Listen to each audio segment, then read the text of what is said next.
We're live. Welcome, everyone. My name is Sara Abu-Sharar.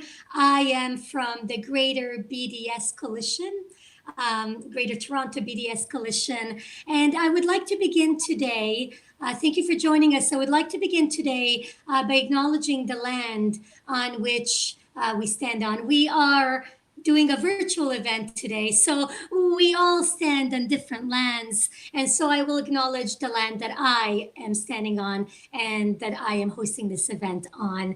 And if you are watching on Facebook and if you feel like typing in on what land you stand on and acknowledging the peoples of your land, I welcome that. But I would like to begin by acknowledging the land on which I am seeing this event. In particular, I would like to acknowledge the territory of the Anishinaabe, the Huron-Wendat, the Haudenosaunee, the Ojibwe, Chippewa, and the home to the Métis, and most recently, the Mississaugas of the New Credit. Thank you for allowing us to do this event on your land. As Palestinians, we understand colonization and the impacts of occupation, and it is very important for us to acknowledge the land in which we stand on. Today, we have gathered to mark the anniversary of the Nakba, the 73rd anniversary of the Nakba, the catastrophe. The anniversary of the 1948 occupation of Palestine, where 750,000 Palestinians were displaced. And many of those Palestinians are still located in refugee camps in Jordan, Lebanon, Syria, all over Palestine. And when I speak to people on Turtle Island, to Canadians, about the refugee experience of the Palestinians that have been displaced into refugee camps where the conditions are horrendous. They look at me in shock that any people could be in a refugee camp for 73 years. For 73 years, their situation has not changed. And immediately they look at the resilience of the Palestinian people to continue to resist for those 73 years. Today, we are facing another Nakba of sort. For the last week and a half, there has been great unrest in Palestine. 10,000 people in Gaza have been displaced. 150 people have been killed in Gaza. Out of those 150 people, 45% roughly have been women and children, which shows that the targets have been civilians. The targets are always civilians. There have been 11 people killed in the West Bank and many injured, including 2 people killed in Al-Fawa refugee camp and other surrounding refugee camps. The bloodshed has been horrific. I would like to also mention that Al-Aqsa Mosque was on fire and that the few Palestinians that still remain in Jerusalem, in Quds, are now being threatened with ethnic cleansing. Sheikh Jarrah is right now under attack.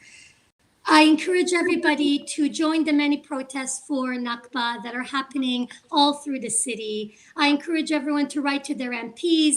I encourage everyone to resist as creatively as they could. Palestine needs you right now. I want to keep this short because we do have 16 speakers with us today. And the first 2 speakers are joining us from Gaza, and we need to get to them before electricity before they cut electricity there and they lose connection. So without further ado, I would like to introduce you to Raid. He is an outreach coordinator of We Are Not Numbers. And We Are Not Numbers is a wonderful site that you can actually Google, www.wearenotnumbers.org. And what Raid does and others is collect stories from people in Gaza, their oral histories, and place them on that website. As we know, history is written by the victors. We hear the voices of those that are privileged enough to be heard. And what Raid and others in We Are Not Numbers are doing is giving people, regular youth in Gaza, access for us to hear their stories. When I asked Raid today, how would you like me to introduce you? Raid humbly said, tell them to help Gaza and people of Palestine in any way that they can, and tell them to look at our website. He didn't say anything about himself. He didn't say that he is the coordinator of this website. He did not say of all the wonderful things that he has done. He mentioned, please help our people. And it is that kind of humble attitude that Palestinians have. It is that attitude that is not individualistic, but rather, I am not looking at myself, I am looking at the collective. That is why Palestinians have resisted for the last 73 years without a pause, because they are not looking at themselves, they are looking at the greater good of their people and of the land. So it is my honor, especially as a storyteller, to introduce you to Raid. Oh my God. Thank you so much, guys. Thank you so much for reaching out to us in We Are Not Numbers. Yeah, as you said, Sarah, at this point, it is really not about me, right? Me being a person in Gaza. It's about all Palestinians in Gaza, and all Palestinians in Jerusalem, all Palestinians everywhere. Okay, let me just introduce myself again here. My name is Rachelle. I'm 23. I live in Khan Yunis city in southern Gaza Strip, Palestine. I am the outreach coordinator for We Are Not Numbers. We Are Not Numbers is a project that actually amplifies Palestinian news and reaches Palestinian news from Gaza to be out there using the English language. And I just want to say that as a part of my job as outreach coordinator is that for the past few days, I mean, I've been coordinating a lot of sessions, speakers, to talk to other people from different agencies, different media outlets everywhere, podcasting, webinars, camcasts, everything, even written interviews. The fact is, during the past few days, I managed to coordinate at least 20 interviews, and that gives the opportunity to 20 different people from Gaza to actually take action, to actually speak up, share their personal stories. And today I'm so happy to be here. I did not actually coordinate any of the sessions for myself. This session was coordinated even before the action escalated here in Gaza. So I'm so happy to be here with you. And just one thing that I'm not here to talk about statistics, because I'm coming from We Are Not Numbers. I'm here to tell stories, human stories. So I've got so many stories actually I want to tell, and feel like I really need to rush because, as you said, nothing's guaranteed here. I could lose power at any moment. I could lose. And so I'm just going to try to rush up and talk about what is actually happening here right now in Gaza. Well, things have escalated so quickly the past few days. It started all in Jerusalem, in Hayy al-Jarrah. Basically, Palestinians there are being forcibly evacuated by the Israeli army, and no one has taken action. So during those days, people there in Jerusalem, they were asking the world to aid them. They were calling for action. No one has responded to Jerusalem. So they specifically asked for the aid of Gaza. They were chanting in Arabic, Shan Allah, Ya Ghazi Allah. That means, for God's sake, come on, Ghazi, come on. And Gaza had to respond, and Gaza could not just do nothing about that. So the war has escalated. Gaza is attacking Israel. The Israeli is attacking. Ever since, the sky has been full of Israel rain all the time. Of course, when you talk about Gaza and the equipment and weapons and rockets that we have in Gaza, please keep in mind that Gaza is under the blockade for almost 15 years now, and that's a very long time. Our equipment, our military system here is really weak. It's really simple, but resistance is a human right, especially for under people that are under the occupation, and we are living under the Israeli occupation. We've been living under the occupation since 1948. I am a Palestinian refugee myself, and we have been living under the Israeli blockade for 15 years. And this siege, it's been killing us for that very long, and it felt like that at some point we need to just get used to it. We need to just adjust to it, which is something that we really disagree and we really reject and we really fight. So in Gaza, the past few days, I had to join the social media team, and I've been representing Gaza, and I've been trying to get action because there's a lot of things are happening, and unfortunately, most of us have access to internet. Our social media coordinator was out, and I had to fill in. So we've been trying to tell stories of those murders. We're talking about over 100 murder here in the past few days. We're talking about almost 1,000, more than 1,000 of injured people here. In the past few days, Israel has been homes, buildings, cars, and people walking the streets.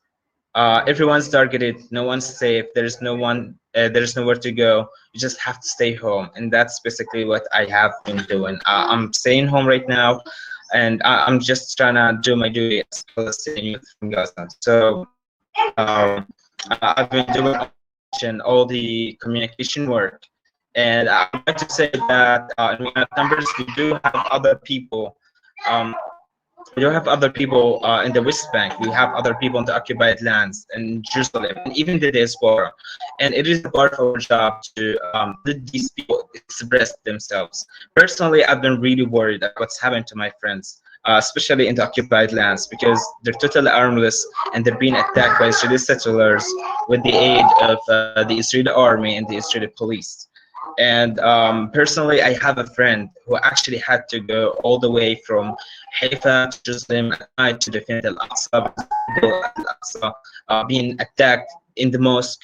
You know, a mosque is a place where you go and you worship God and you know, all the peaceful and spiritual practices over there. Things in the West Bank have been really hard as well. Actually, for all Palestinians at this time, we're struggling big time. And for us in the social media work, and as we're trying to just deliver our message to the entire world, we've been sleepless for days now. I mean, if you take a look at my face right now, you probably can see how tired I am. I'm mentally tired, exhausted. I'm physically exhausted. I'm psychologically exhausted. I've been witnessing a lot of my friends who have been evacuated from their homes in the past few days. Some of them are members, and we have at least 4 members who had to leave their homes because they got fired and they got attacked and they were fiercely striked. And for me, it is really hard to just be right here with you guys in front of the camera, talking about everything that's been going on here. I'm thinking of all those friends who are actually homeless at this point. The people of Gaza are standing together, and yes, we are hosting each other. And right now, if you take a look at homes, they're filled with multiple families at the same time. But also look at the schools, the UN schools, which seem to be the shelters at this point, because people, especially at the borders, had to run with their lives. And at this point, the pressure is increasing, and we wish our best to just keep up with everything that's going on. We've been trying to use social media, use the right hashtags, the right awareness, trying to teach the world about what's happening here. Personally, I've told multiple stories from Gaza. A lot of people actually attacked. So instead of saying hello people, today we actually got 3 people who got injured. No, I had to mention them by name, their age, what they were doing, how it all happened, and so on. So it's really hard for us, our work, especially with challenges like power cuts, internet cuts, and the fact that we don't sleep at night, we bombed all the time. So it's really my pleasure to be right here with you and to be calling for action. My simple call for action is the following. Please do not leave us alone.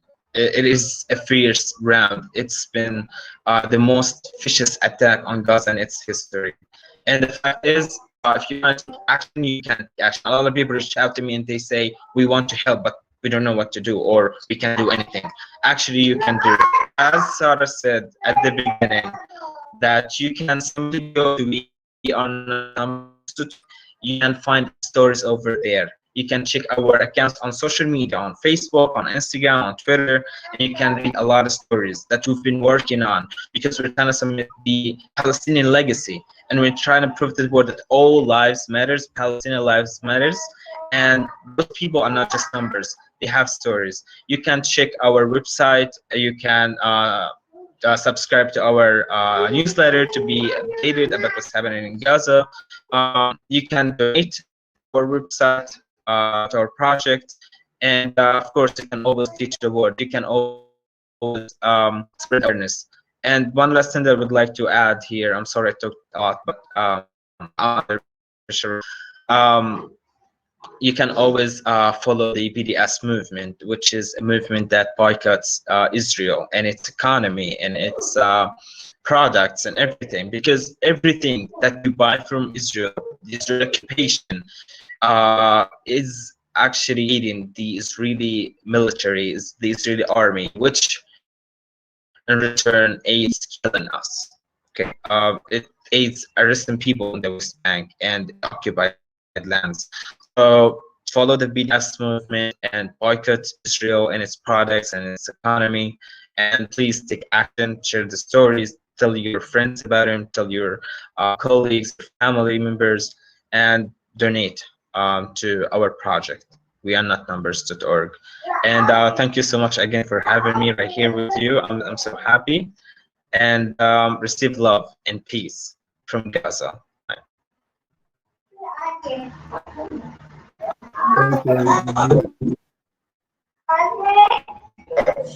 Sarah, you're muted. Sarah, you're muted. Oh my God, we can't hear you, Sarah. Sarah, you are muted. Oh, I apologize. Shukran كتير, Raed. You were worried about the electricity cutting, and it did not cut. But had it cut, it would have told us just as much as your speech did about what you are going through in Gaza, what people of Gaza are experiencing, what we take for granted abroad. In Gaza, they have to worry about. Thank you for all the work that you're doing, Raed. It is so important that you're collecting these stories from regular people, and for us to hear that. Your website and the stories you collect break all hierarchies, because they're the voices of the regular people. And so I will surely be reading every single story on your website, and I already have. Next person that I would like to introduce is Rana Shubair. Once again, she also works with We Are Not Numbers. Thank you for everybody from Gaza who has joined us today. We understand how difficult it was for you to join us today, and with all the bombings going around, with you losing sleep, but here you are because you wanted your voices to be heard. Rana Shubair is a poet. She's an author. She wrote and published 2 books. The first one is In Gaza, I Dare to Dream. beautiful title. And the second one, My Lover is a Freedom Fighter. And it is suitable that after Raed, who spoke about stories, that we have a poet, because in the Arab world, it is from stories and storytellers that poets came to be. And in the Arab world, we had some of the most famous poets historically. And time again, the poets that won the poet competitions were women. And so I'm so glad to be welcoming Rana Shubair. And Rana, are you here? Rana, are you with us right now? If not, we can come back to you. I don't think Rana is with us right now. And so we can wait and see if she comes later. Or Raed, if you want to say a few words about what Rana does, if you're aware, we can do it that way, or we can move on to Sue Goldstein. Okay, I can speak on behalf of Rana. First, I think she could simply have lost her internet connection, because as I told you, this is Gaza. Rana is one of our poets in We Are Not Numbers. She's an amazing writer. She focuses on poetry because most of us, to be honest, we only write stories. So poetry is a language of literature, and therefore it is a language of communication. I know if Rana was here, she would have told you about so many specifics that I may not be aware of. But I just want to say that she is a great member for Not Numbers. She is a mentor to many of us, and she has been publishing books. One of them is called My Husband is a Freedom Fighter. It is a book that I personally encourage all of you people to purchase it on Amazon. I think it is available there. Rana has been trying to just amplify Palestinian news in Gaza. She gave us multiple sessions in We Are Not Numbers, and she taught us a lot when it comes to writing and when it comes to principles of writing, literature, poetry, and the English language. So it really sucks that she is not here with us tonight, but I hope that she manages to reconnect. And Rana, I'm sending you love and peace from my home. Thank you, Rana, for speaking on behalf of Rana. And if she reappears, we will have her read maybe a few of her poems or recite them. But next, we have someone from Toronto, someone that I have known for at least 15 years, and it's Sue Goldstein. Sue Goldstein has been a Palestinian solidarity activist for at least 20 years. She is somebody who is very much committed to the cause, because she wants people to know she is Jewish, and she wants people to know, not in our name, not in my name. She's somebody who time and time again has spoken about her experience as a Jew to the struggle for the Palestinian liberation. And so I am very proud to be welcoming Sue Goldstein. Hello, all, and thank you, Sarah, for that introduction. Thank you to the organizers, and warm greetings and solidarity to Raed and Rana and all in Gaza and in all of historic Palestine. So today we mark 73 years of occupation, dispossession, ethnic cleansing, massacres, incarceration, and the deliberate de-development of historic Palestine. Israel is currently taking down high-rise buildings in Gaza, and Israeli settlers are on the rampage from Akka to Lod to East Jerusalem to Berzeit to Atwani, with the protection and encouragement of Israeli forces. This is, as the late Tanya Reinhardt called it, a slow creeping genocide. As the Israeli prime minister is facing trial on corruption charges, and who, election after election, does not seem to have the capacity to form a government, and uses Palestine as a diversion from his predicament. As the Israeli populace continues its extreme rightward turn, but it would be remiss of us to think that this in particular is any worse than when it started. Zionism is not a kind and humane movement. It is a racist settler colonial regime. And settler colonialism is not just an event. It is, as Ilan Pape has said, a structure. So a Nakba is not just one moment in time, it's ongoing. In the same way that the settler colonial violence and dispossession of the indigenous peoples here on Turtle Island is not past, but is also ongoing. As the violence of the Israeli regime and Israeli settlers continues to intensify against Palestinians, we need to get out into the streets, those of us who can, and we also need to call out the mainstream corporate media and also contend with the language of suppression. These are not clashes, but a concerted effort of ethnic cleansing. Language is important. It holds power. So the Palestinians in 48, also known as Israel, are not Israeli Arabs. They are Palestinians, and both sides are not equal.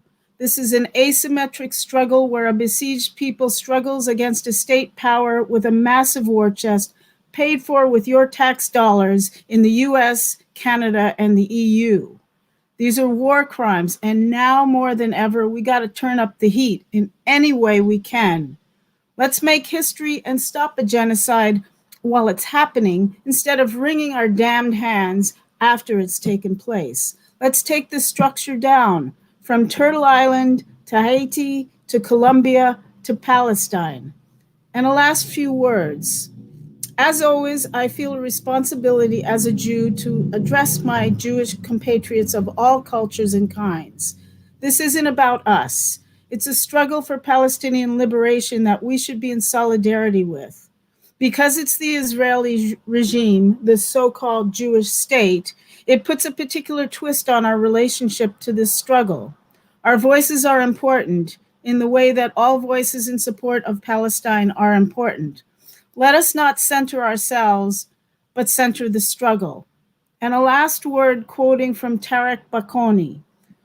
Whether a broad movement emerges out of the current moment, the collective eruption across historical Palestine shows that the Palestinians remain a people, despite the false hope of partition, the all too real separation of their territories, and the deep fragmentation of their political and social life. They may argue about Hamas's armed resistance or peaceful protest in Sheikh Jarrah, but tactical disagreements ought not to obscure their clear understanding that they are fighting for their freedom against a single regime of domination, and we should join them. So, abolition to Zionism, stop arming Israel, save Sheikh Jarrah, save Al-Aqsa, Al-Quds, and free Palestine. Thank you. Thank you, Sue, and thank you for being our ally. Jewish voices such as yours are so important to our struggle and our resistance. And our next speaker is also from Toronto, and he's also someone I have known forever. I have known Barry since I was a teenager. He's seen me as a child. I've known him since I was a teenager, and I was protesting side by side with him for that many years, and 20 years later, Barry and I are still protesting side by side. And Barry, I really hope that 20 years from now, I'm not protesting side by side with you on this cause. I hope there's a free Palestine very soon, and that we can move on to other causes. But I am proud to present to you Barry, who is from Socialist Action. And most of us in Toronto definitely know Barry. He's very committed to the cause. Thank you, Sarah, and good afternoon, comrades and friends, and good evening to our beloved comrades in occupied Palestine. Socialist Action is one of the initiators of this protest and similar Nakba protests in each of the last 2 years. Little did we anticipate, even a week ago, the Zionist atrocities at Sheikh Jarrah and at the Al-Aqsa Mosque in Gaza as well, or that the world would explode in anger at these atrocities. We say halt the evictions in East Jerusalem, stop the bombing of Gaza, tear down the wall, end the occupation from the river to the sea, Palestine will be free. Israel was founded on a big lie, that Palestine was a land without people for a people without land. Well, the Palestinian people are here today to refute that lie. When the Ottoman Empire collapsed in the early 20th century, the Western powers carved up the Middle East, just as they did Africa and Asia earlier. Winston Churchill, Britain's war minister in 1919 to 1921, authorized dropping poisonous mustard gas on the population of Iraq. And in the face of rebellion by the Arab masses, the imperial masters sponsored a military fortress in the region. They exploited the survivors of the Nazi Holocaust for their own greedy goals. But the fact remains, Israel is a colonial settler state. It is an outpost of imperialism in the Arab East. And shamefully, the USSR under Joseph Stalin voted at the United Nations for the partition that produced the Nakba. Socialist Action is part of the World Trotskyist movement. Our movement opposed the creation of the Zionist state 73 years ago. The current wave of repression and extension of the Nakba in 1948, the expanded occupation in 1967, and the annexation of the Golan Heights deepens an ugly legacy of racism and ethnic cleansing. Look at the world today. It is sharply polarized. On one hand, there is a global pandemic, economic ruin, environmental catastrophe, and authoritarian rule. On the other hand, millions are crying out, smash racism, Black and Indigenous lives matter, abolish the police. And we've won some victories recently. The international organization Human Rights Watch declared that Israel is an apartheid state.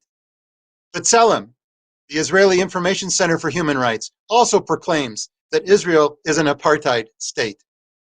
The Canadian Supreme Court ruled that wine produced in the occupied territories and marketed by Israel must be labeled as such. The Federal NDP Convention in April adopted policy that calls for an end to trade in, quote, all arms and related materials with the State of Israel, quote, and for a halt to, quote, all trade and economic cooperation with illegal settlements in Israel-Palestine, close quote. For decades, the NDP leadership tried to preclude such a resolution from debate. But the Socialist Caucus and our allies persevered, and we won the day. Last year, the Justin Trudeau Liberal government promised Bibi Netanyahu that Canada on the UN Security Council would be, quote, an asset for Israel, quote. Well, Ottawa's defeat at the UN was a victory for the Palestinian people. It was a victory for the world working class.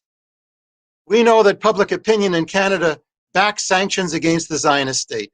Still, the authorities try to vilify, even to outlaw, BDS. They seek to ban the Al-Quds March and to stop anti-Zionist free speech. You'll be hearing more about that in a moment. Zionists and their friends in big business are in a panic, and it is a sign of their weakness. Palestinian people are in the forefront of resistance to world imperialism. They didn't choose this role. It was thrust upon them. They are the heroes of the world working class. Many nations, many states are guilty of atrocious crimes, but Israel is a linchpin of global imperialist rule. Richard Nixon, a strident anti-Semite, called Israel, quote, America's biggest aircraft carrier on the Mediterranean. Freedom for Palestine means freedom for humanity. Proudly, we stand with the people of Palestine. Our task is to mobilize public opinion and mass actions based on clear demands. For that reason, Socialist Action continues to demand boycott, divestment, and sanctions against the Zionist apartheid state. End the occupation. Tear down the apartheid wall for the right of all refugees to return home. Stop the ethnic cleansing of East Jerusalem. No to annexation of the West Bank. Break the siege of Gaza. Vaccinate all Palestinians against COVID-19. For a democratic and secular Palestine for all of its residents, Muslims, Jews, Christians, and atheists. From the river to the sea, Palestine will be free. Solidarity forever. Thank you, Barry. And on that note, I have to announce all the demonstrations that are happening around Canada for Nakba this weekend. There are some that happened already yesterday, but I thought this would be a good time to announce the rest. May 15th, which is today, in Toronto, there is an action called Nakba 73 Years of Resistance, and it's at 7 p.m. at Nathan Phillips Square. Also in Kitchener today, in Waterloo, there is a rally. There is a rally called Nakba 73 Rally, and I am unclear at what time that event begins. So if somebody knows, they can write it in the chat. And then in Windsor today, there is a rally called Nakba 73 Resistance Until Liberation. It's at 5:30 p.m. at Riverside and Olette. May 15th today at Winnipeg, emergency protest for Palestine, 1 p.m., Manitoba Legislative Building.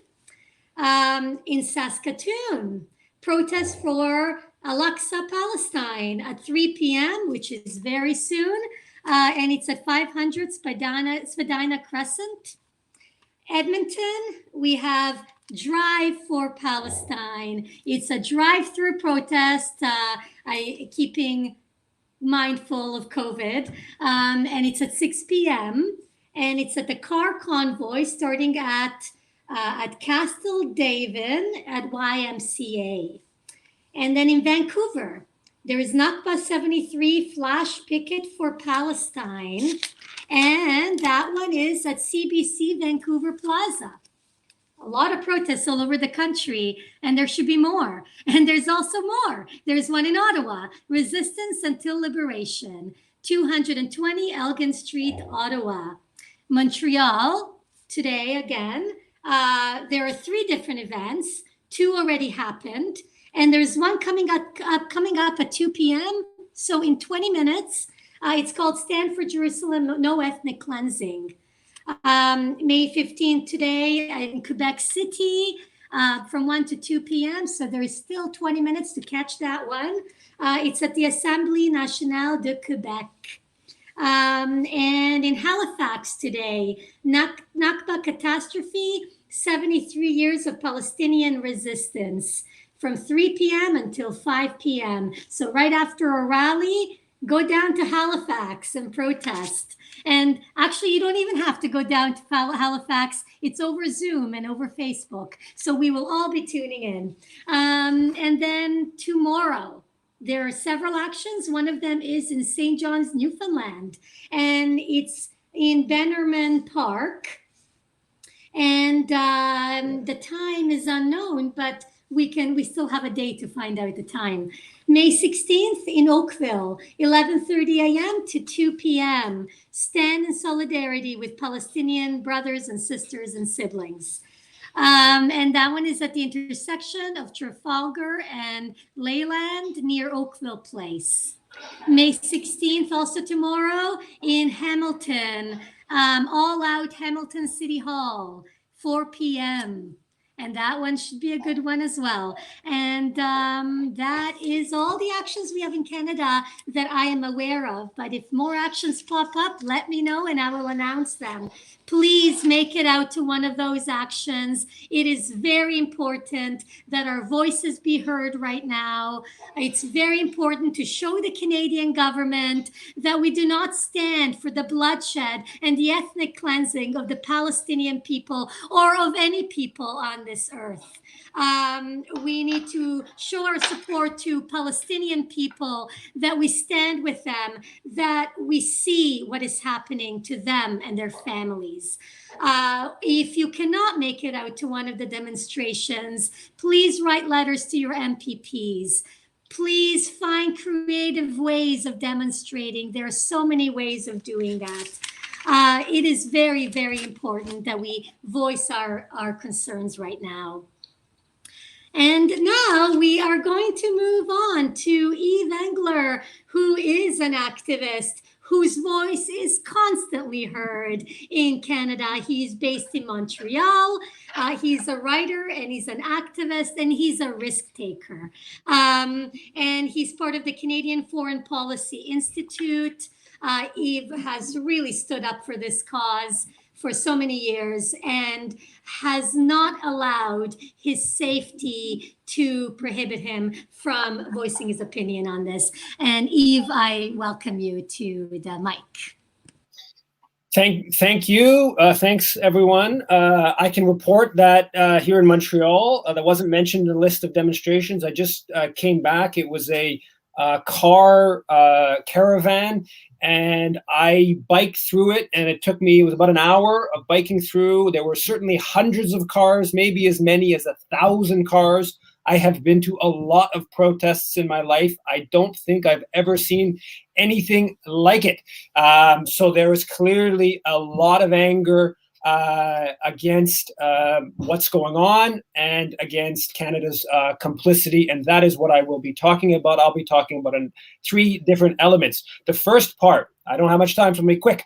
The first part is it is Nakba Day, and Canada's most important contribution to Palestinian dispossession was its role in 1947 at the United Nations in terms of pushing the partition plan, a very unjust plan that gave the Zionist movement 55% of historic Palestine, even though the Jewish community was less than a third, owned less than 7% of the land.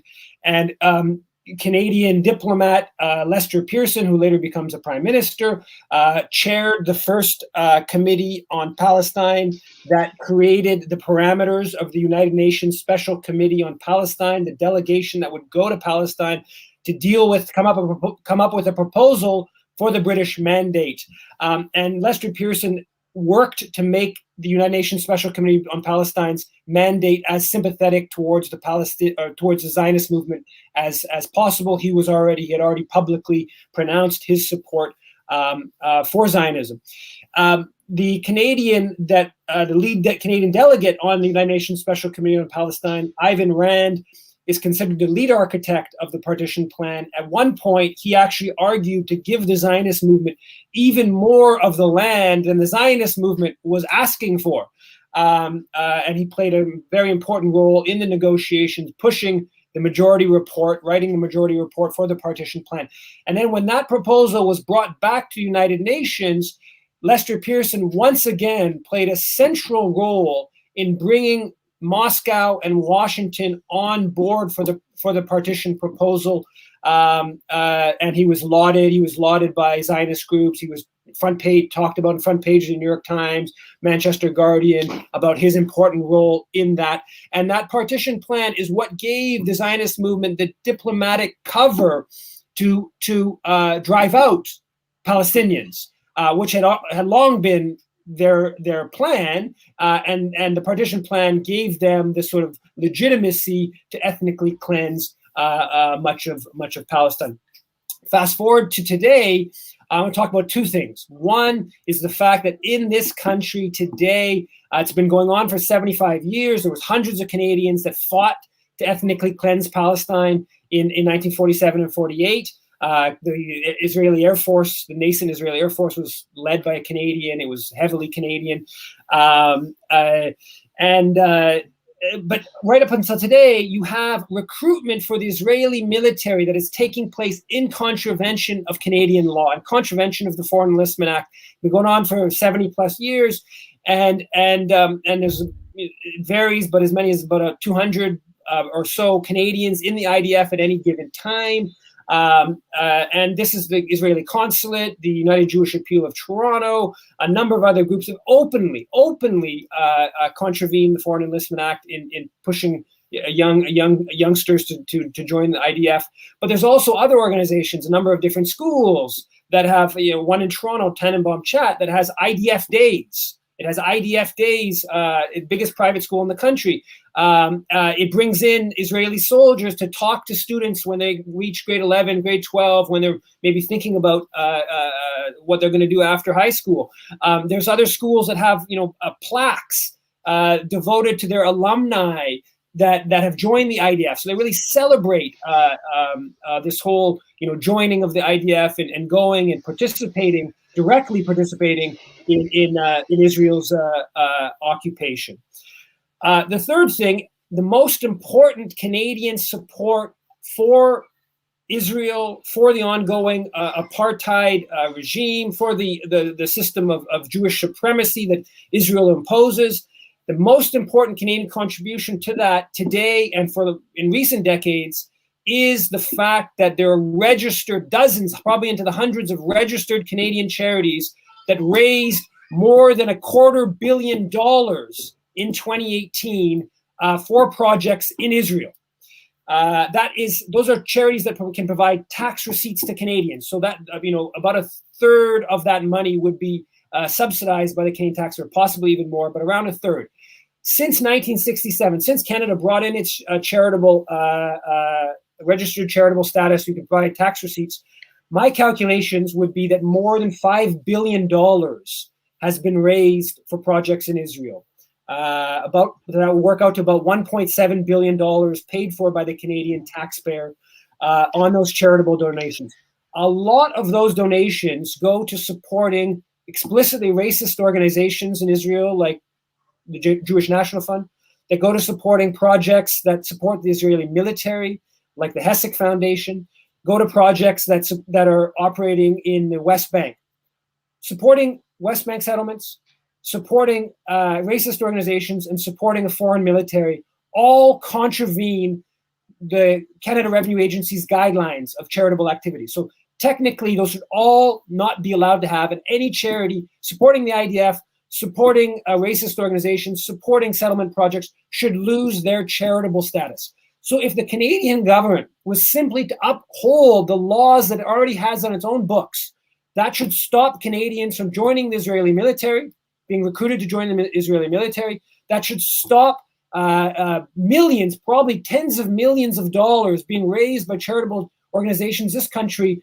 for projects in the West Bank, supporting racist organizations, or supporting the IDF.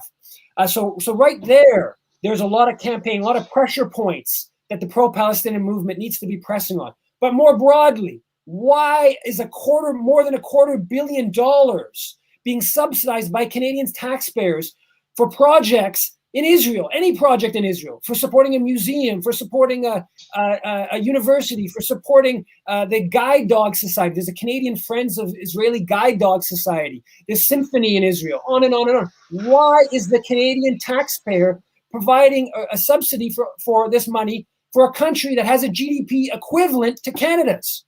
Do we provide huge subsidies for projects supporting in Sweden, in Japan? No, we don't. The whole idea that there are registered charities in this country supporting projects in Israel, as Israel engages in this vicious regime of apartheid against Palestinians, should all be put under question. So I believe that it's really important for people within Canada to start campaigning on the question of IDF recruitment, to start looking at the question of registered charities that are contravening already existing Canadian laws, and changing Canadian laws to not allow this whole Canadian subsidy for support for projects that are expanding Zionist control over Palestine. Thank you.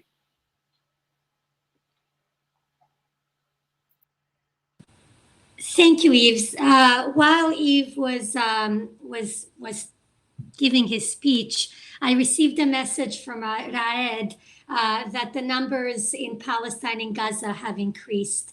At the start of the event, I mentioned that 150 Palestinians have been killed in both Gaza and in West Bank, as well as Al-Fawa refugee camp near Al-Khalil. But right now, the death toll in Gaza alone is at 140.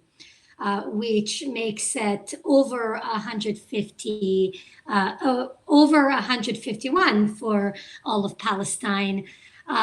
These are people with faces and names and families, and who had dreams and hopes for their lives. So I hope that we can take a moment of silence and appreciate these lives and send our good wishes to the families of those who have been martyrs. So next, we will have Kim. Kim is not Palestinian. She is not Jewish, but she is a strong voice for Palestine. What happened last year is Kim owns a store in Toronto, downtown Toronto, and as a concerned citizen for people in Gaza, she placed on her store a sign that says, "I love Gaza." That's all that it said. I love Gaza. Same as I loved in New York. Nobody really says much when someone puts on a sticker on their car that says, "I love New York." But they cared that she put a sign in her store saying, "I love Gaza." So much that they defaced her store, vandalized her store, and they have been, JDL, Jewish Defense League, has been hitting Kim for the last year. They have been threatening Kim and Kim's family. Kim has a teenage daughter that has not been safe since this has started. Kim has not been safe. And Kim has been in court resisting and fighting. I believe she has 20 charges on her right now. She can clarify when she comes on. But it has been a real struggle. And thank you, Kim, for standing up for Palestinians and for not stepping down. And thank you for putting up that sign in your store. I would like to welcome Kim from Foodbenders. Hi, thank you. It's very humbling to be on this panel with all these very important people. Like Sarah said, I didn't do very much. I just put up a little sign. I'm not going to talk about Foodbenders or any of that stuff today. It's Nakba Day. And in my audience, which has grown quite large in the past couple of weeks, I have all these new people asking questions about how they can get involved in the Palestinian solidarity movement and what they need to know. So I just put together a very short little Nakba 101. And this is my understanding of it. Somebody who goes on after me can clarify if I make any mistakes, but here it is. So what happened? With the support of Western governments, a foreign army of Zionists invaded Palestine in 1948. They went through the countryside, massacring thousands of people and displaced thousands more, stealing their homes and land with the goal of creating an imperial Jewish colonial state. This colonial conquest known to Palestinians is the Nakba, or in English, the translation would be catastrophe. That year, the United Nations passed Resolution 194, which promised the right of return to all of the Palestinians who were displaced by those Zionist invaders. Since then, the Israeli state has denied Palestinians the right to return, continues to commit this ethnic cleansing in the occupied Palestine, while imposing apartheid rule over the land it has formally annexed. All of Palestine can be understood as being held in a giant prison that denies human rights, equality, and dignity to Palestinians. The most severe form of this prison is the nearly 15-year-old blockade on the Gaza Strip that has intentionally created a humanitarian disaster to achieve its goals. Indeed, most of the residents trapped in Gaza's heavily armed cage are internally displaced refugees from 1948 Nakba. To this day, Palestinians resist the most brutal forms of violence on earth while never giving up their right to return. The ongoing 73-year-old Nakba has been silenced and ignored by the West until just last week. The events we are witnessing in Palestine today are a continuation of that Nakba. Israel is committing crimes against humanity, and it's on all of humanity to stop it now. Do not feel helpless. There are many things that you can do to support. Some of the people on this live stream are the people working on those actions today, and they've made amazing progress in shifting the narrative and the landscape that we advocate for Palestine for in Canada. Public pressure really works. I have been instructing people to sign those petitions and actions and to get involved, to email the CBC, and we're seeing results. We are seeing a petition gain headway to investigate military recruitment by the IDF here in Canada. We are seeing public pressure force media agencies to finally break the silence and allow Palestinian voices through. We are seeing people join the solidarity movement that knew nothing about this before, and we are seeing protests all over the country. There's so many things you can do to get involved. With my platform, I have made friends with a lot of Palestinians who live inside Palestine, and I've been watching the events like everybody unfold. It's horrible. And I keep asking them, you know, what can we do in Canada to help you? And the overwhelming response I get all the time is to just keep reposting and keep sharing their stories. They want the world to see the truth that has been hidden by Western media so that everyone can get involved in their liberation. And that this time the Intifada is going to be global. Everyone needs to get involved. I'm going to the protest tonight. It's at Nathan Phillips Square at 7 to 9. I am offering to go with a group of people. There's a bunch of people meeting me at my store, which is at Bloor and Dufferin, 1162 Bloor Street. We're meeting at 6 and we're all going down together. New people welcome. And, you know, I'm even going to give candies and chocolates to anybody who's new. So please come out. And yeah, that's all from me. Thank you, everybody. Take care. Free Palestine. Thank you, Kim. If you're giving away chocolates, I'll definitely go to the protest tonight. I hope that everyone in Toronto who can make it to the protest tonight makes it to the protest. Kim is referring to the protest in Toronto, and I named many other protests across the country. Next, I would like to introduce Dimitri. Dimitri is a lawyer. He's based in Montreal. He's an activist and prominent Green Party activist, and he's a lawyer and an ally to the Palestinians. He really has done so much to progress the Palestinian movement here in Canada. Dimitri, I'm very proud to announce you. Thank you for having me. Those are kind words. First, let me acknowledge I'm coming from the unceded territory of the Kanien'kehá:ka people in what is now Montreal, and they are the true custodians of this land on which I'm privileged to live and work. For many, Nakba Day is a day of mourning, mourning for the Palestinians killed in the ethnic cleansing of Palestine in 1948, mourning for the homes and villages that were stolen or destroyed in the course of Israel's creation, mourning for the loss of a homeland, and mourning for the countless Palestinians who, since the time of Israel's creation, were killed, maimed, or displaced by settler colonial violence. But on this day of mourning, I see signs of hope everywhere. I feel more confident than ever that the many who died in defense of Palestinians' right to self-determination did not die in vain. And what are these signs of hope? This past week, I watched in amazement as speaker after speaker rose on the floor of the United States Congress, arguably the most pro-Israel legislature on planet Earth, to denounce Israel's crimes against the Palestinian people. Rashida Tlaib, the first Palestinian-American woman elected to the Congress, accused Israel of apartheid and wept as she repeated these devastating words of a Palestinian mother in Gaza. Tonight, I put the kids to sleep in our bedroom so that when we die together. Congresswoman Cori Bush, a newly elected African-American congresswoman, declared on the floor of Congress that, quote, the fight for Black lives and the fight for Palestinian liberation are interconnected. Other members of Congress, including Alayana Presley and Ilhan Omar, joined Ms. Tlaib and Ms. Bush in denouncing U.S. support for Israel. Here in Canada, NDP leader Jagmeet Singh asked the Prime Minister, in Canada's Parliament no less, whether he would suspend arms sales to Israel until it respects Palestinian human rights. To my knowledge, no Canadian Prime Minister has ever had to respond to such a question in the House of Commons.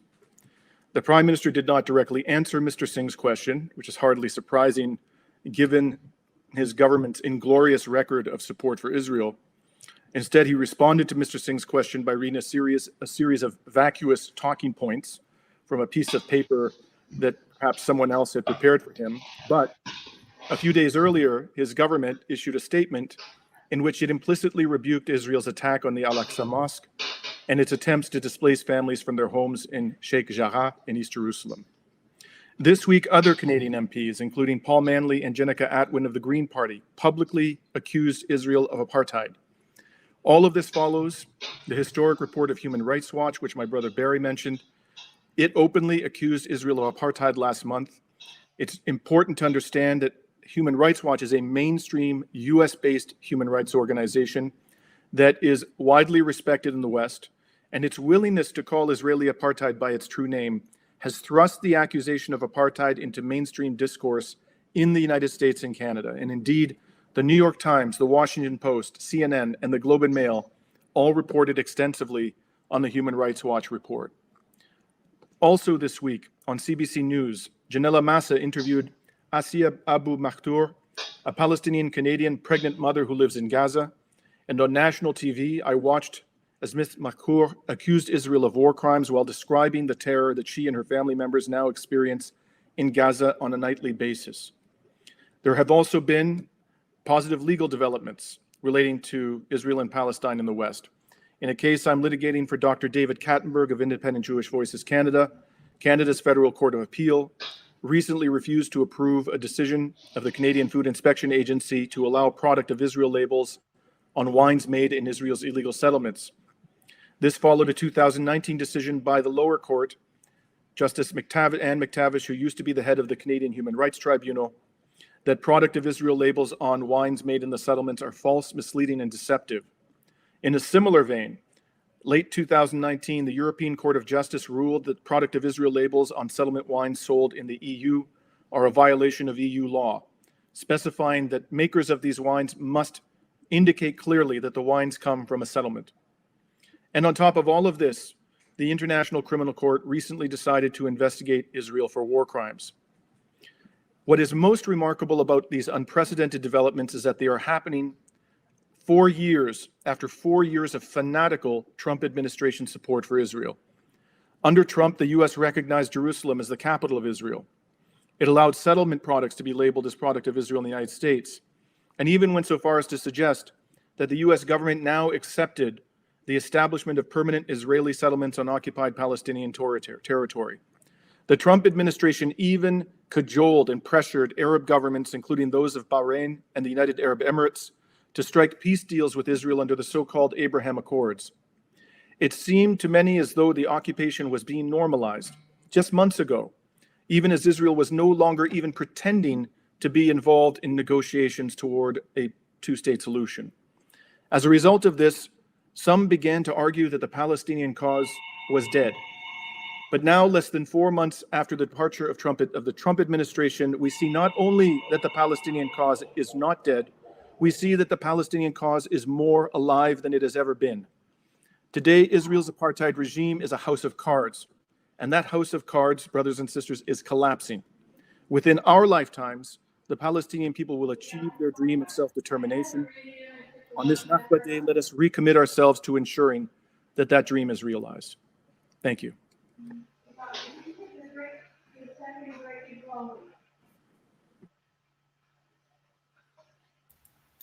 Sorry, Sarah. Thank you, Dimitri.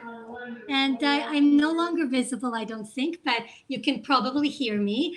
I would like to direct your attention to a petition, and hopefully you are able to see it on the screen right now. So you can actually access that petition by pressing e3337.ca, and it would be wonderful if you could sign this petition. And it's been put together by Just Peace Advocates in Canada, in Toronto. Thank you. So please go and find the petition and sign it, e3337.ca. And great. I believe everyone's seen this now, and we can move on. Excellent. All right, perfect. So please sign the petition. And now we're going to take a different turn. And I'm very, very excited to hear Roula Said singing tonight. She has agreed to join us. And Roula is a singer. She is a dancer. She's a belly dancer and a belly dance teacher. It's so important for Palestinians to preserve their culture, whether we're in diaspora or whether we're within Palestine. And Roula has been doing that with her music and also by keeping our belly dancing tradition alive. She is an extremely talented musician, and I'm looking forward to hearing Roula. She will be singing a song. Sarah, sorry, just before she starts, I have to leave for an event that we're carrying out for Gaza. Sorry. Okay, who is speaking? Is it someone that needed to speak? I can wait. It's no problem. Okay, I will very briefly then explain what we do in Victoria. Excellent. If you could first introduce yourself then, and then begin. Yeah, I have to leave in a few minutes for an event which we are carrying out today for Palestine and Gaza. We are running a car caravan, one which we've carried out multiple times in the past year. Yesterday, we hung a banner over the highway between Victoria and the ferry, the main highway 17, which said, "We please end the blockade, Israel's blockade of Gaza." Another sign was also hung, which said, "End the recruitment for the Israeli army among Canadians." That's not the exact wording, but that was the idea. And so these are actions that we carry out repetitively here in Victoria. We're a small group, but we act to effectively, I think, as to bring the story of the injustice of Israel against Palestinians to the people of Victoria. When we hang our banners over the highway, we wave to the passing motorists, and we get, in response, many responding positively with waves. We know when we run across the Zionists, because then we get the finger, but there are not very many, and we are very glad to be able to do what we do with a small number of core supporters and a larger number of those who help in the periphery when they can.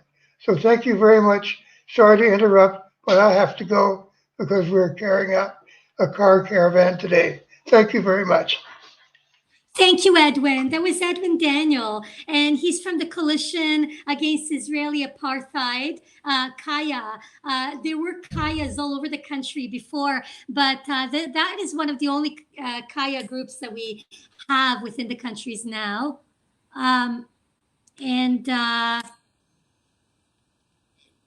Okay. Actually, I'm being told that wasn't actually Edwin. Can someone clarify? Well, he is from CAIA. Okay, great. He was. Excellent. Now we will move to Roula Said. Roula, I apologize. We have moved you a couple of times. She was supposed to be before I announced the death toll, but I didn't find that was a good time to be singing. And so we moved her, and then we moved her once again. Roula, I am so glad you're with us today. It's so important to preserve Palestinian culture. And Roula is definitely doing that with both her music and her dancing. Roula Said. Thank you. And it's no problem to move me, of course. It's no problem at all. Thank you to all the speakers and everybody for being here to support the Palestinian people at this crucial time and in an ongoing way, so many of you. So thank you so much. And speaking of death, I am actually going to present a song that is an original song that I wrote from a one-woman show that I did called 40 Days, which was telling my personal story to my father, who died when I was 40 days old in Palestine.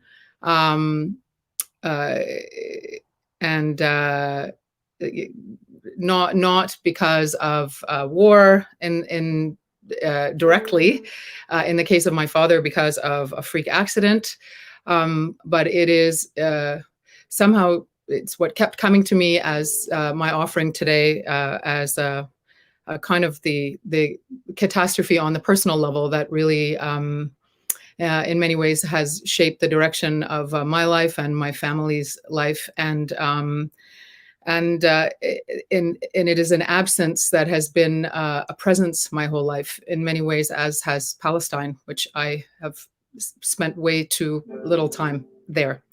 So love to all my family in Taibeh, in Jerusalem, in Beit Jala, and here's my song to my father, Tawfiq Said. It's called In the Dream.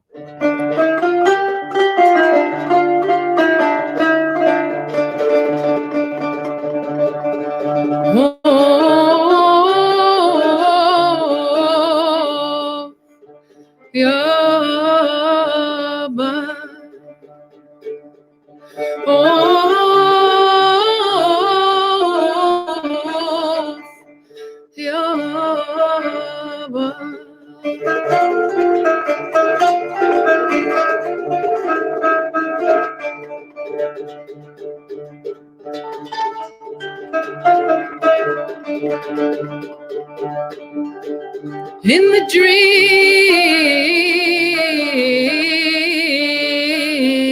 you beckon me. You bring me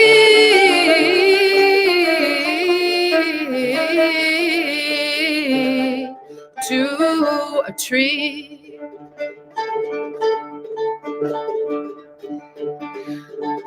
The tree is made of light. The light moves through me in rivers, in waves, in music, poetry.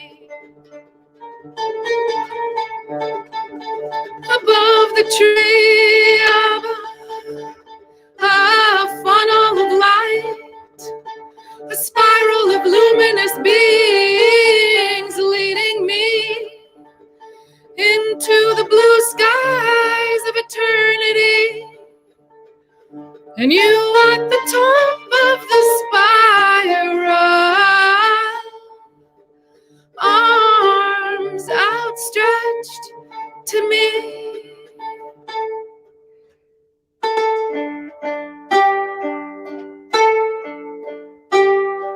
You were there all along, Habibi. You were there all along, Habibi. In the dance, in the songs, Habibi. You were there, Habibi. In the poetry, in the perfidy, in the anguish, in the ecstasy, in the honesty, in the verity, in my joy and in my tragedy. Oh, oh, Habibi, you were there all along, Habibi, there all along, Habibi. You were there, Habibi.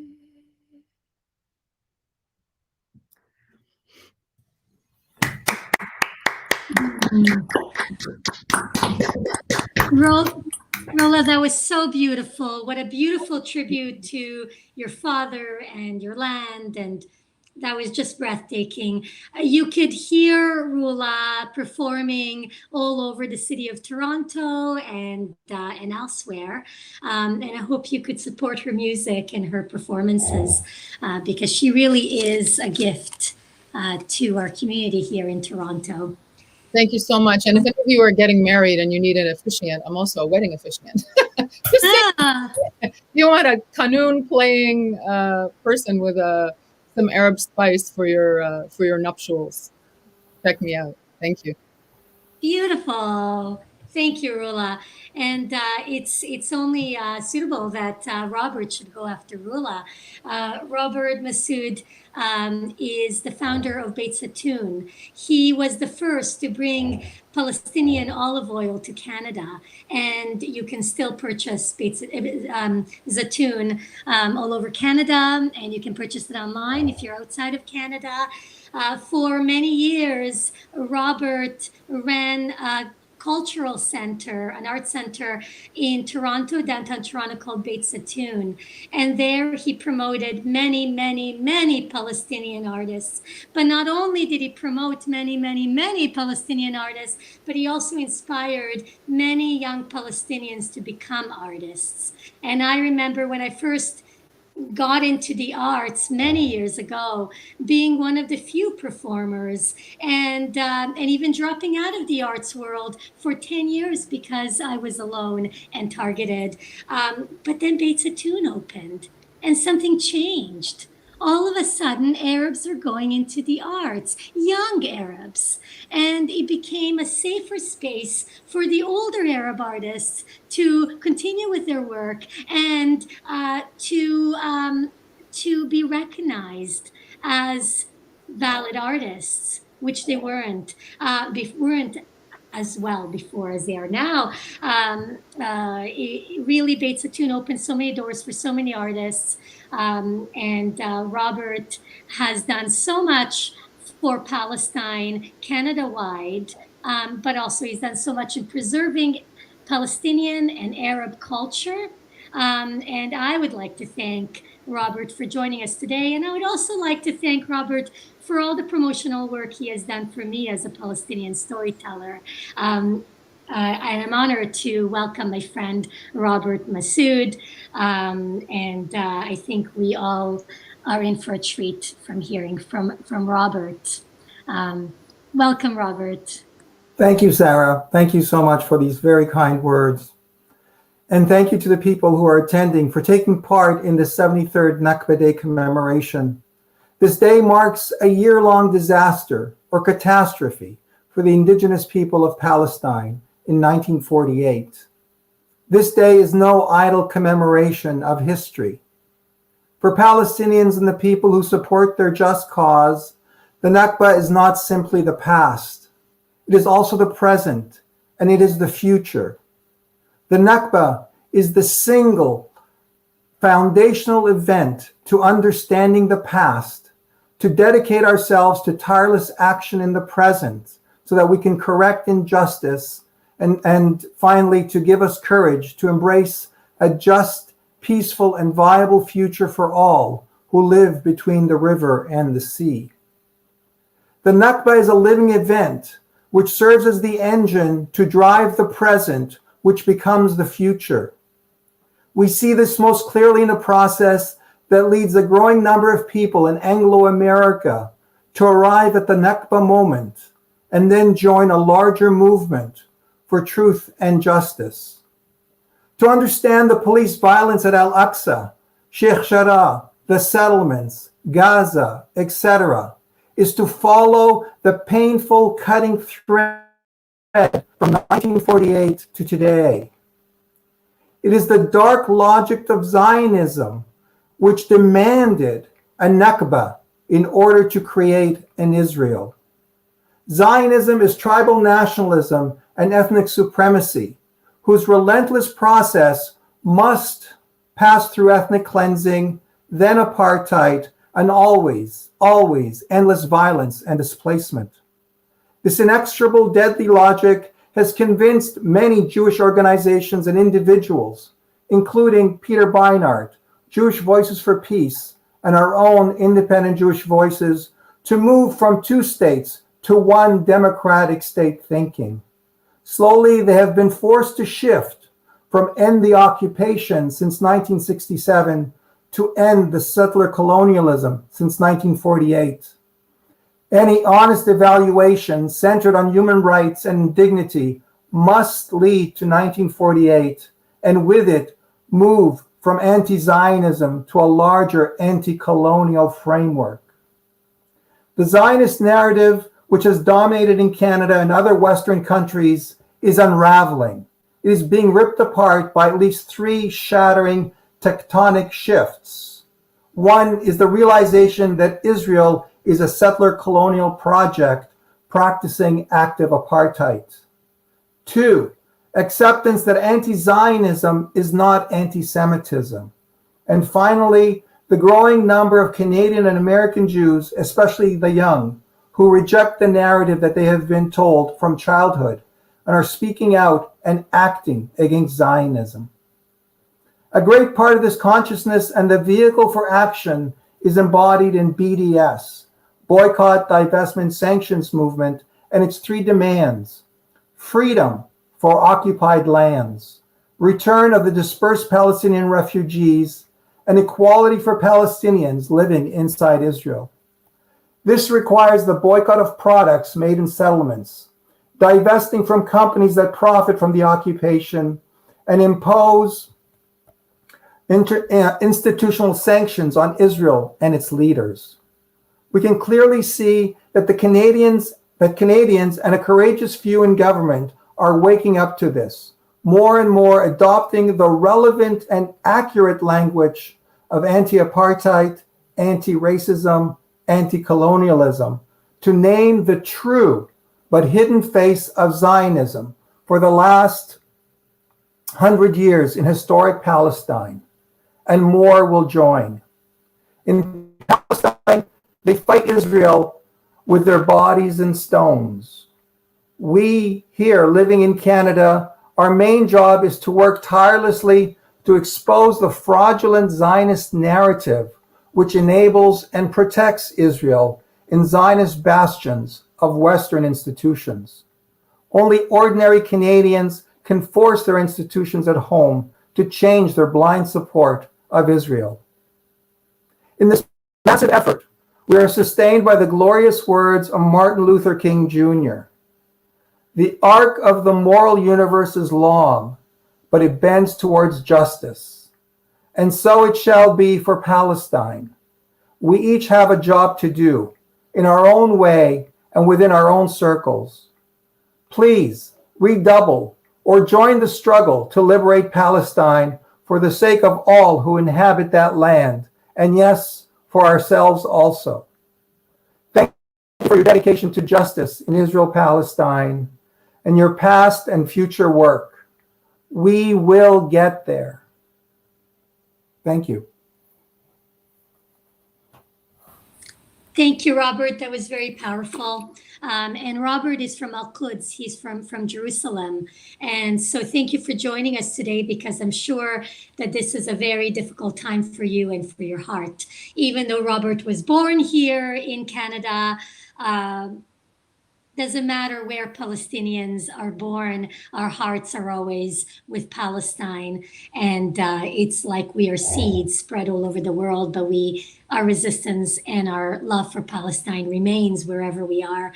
So I hope you're doing all right under the circumstances, Robert. And let's stay on this thread of preserving culture, Palestinian culture. And at times such as these, sometimes the world is so horrific that we don't have any words left. We can't logically describe how we're feeling because it's too horrific. And we stutter. And now poets always have words, because their words don't go from the brain and then out their mouths. Their words go from the brain to the heart, back to their brain, back to the heart, and then from the heart out their mouths. So when we have no words to describe our massacres and our horrors, our poets always have those words. And so I am proud to present to you today Ehab from Montreal, who is a poet. Thank you very much, Sarah, and thank you for having me, to the organizers. First, let me say that I'm coming to you from Kanagahaga, from Montreal, the land of the known as Jajage. It's the land of the Ganigahaga that we call the Mohawks, and I'd like to acknowledge and thank the original inhabitants of this land for allowing us to share their territory here. Before I came here, I did try to join the caravan, the car caravan that Yves mentioned earlier, and it was huge. It was really huge. I nearly got stuck there and was not going to be back in time for this gathering, which I'm very happy to be in and to meet so many friends that I haven't spoken to or seen for such a long time, not only because of COVID, but even for some years before that. I think that before I get to poetry, I think that we are at a point of change. I say that because my MP in a previous riding, before they restructured the ridings, was the current Foreign Affairs Minister of Canada, Marc Garneau. I have been talking to Marc Garneau for, I would say, decades now. I don't remember how many years exactly, since he planned to run for the seat here in downtown Montreal after he had tried to run on just outside the island, and he couldn't beat the Bloc Québécois MP at the time.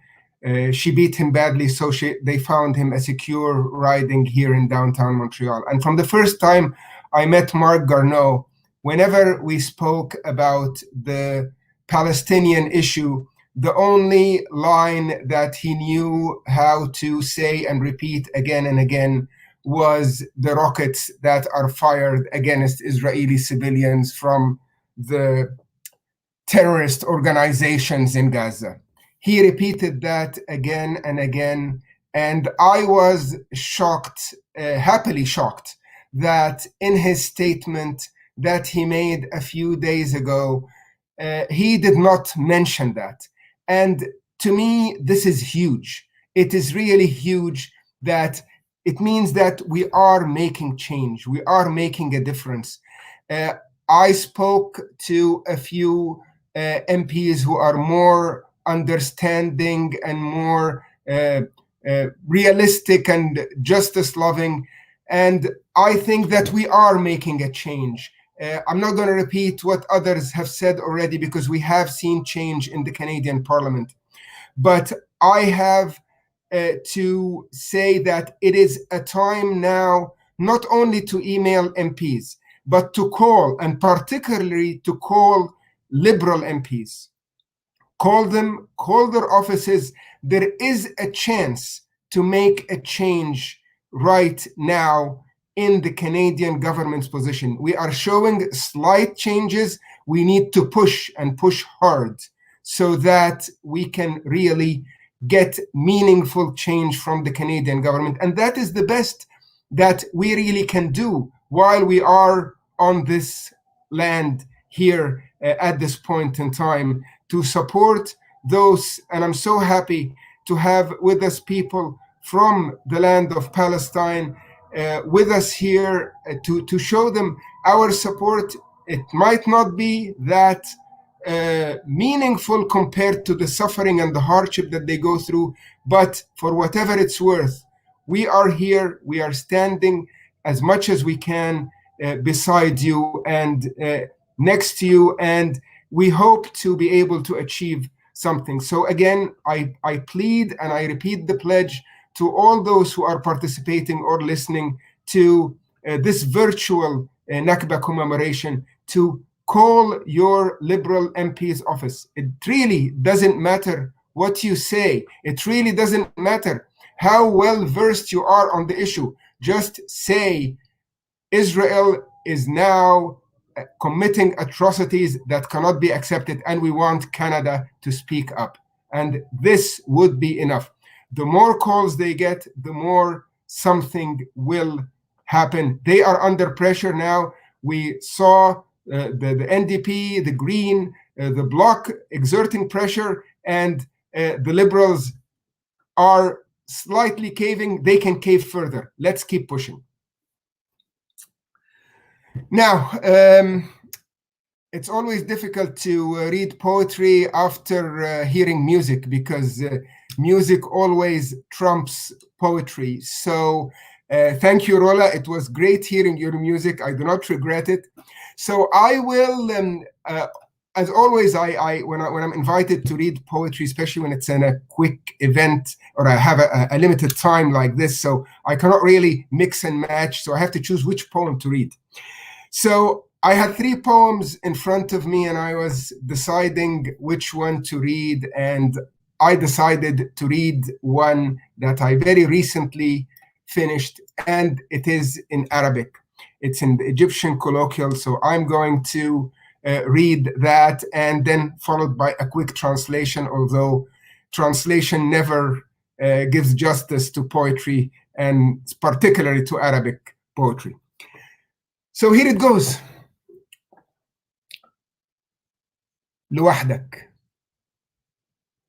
لو الدنيا ضاقت وجار الزمان ومات الضيا واستبد الظلام وهانوا الكرام وسادوا اللئام وتهنا ما بين الحلال والحرام لو ناسك خنوعة وصاحبك جبان يحب المراوغة يخاف من الكلام في وسط المظالم وتحت الحصار يا واقف لوحدك مفيش لك خيار غير صوتك مفيش لك خيار غير صوتك تنور ليالي الأسية بكلمة جريئة تناجي النهار.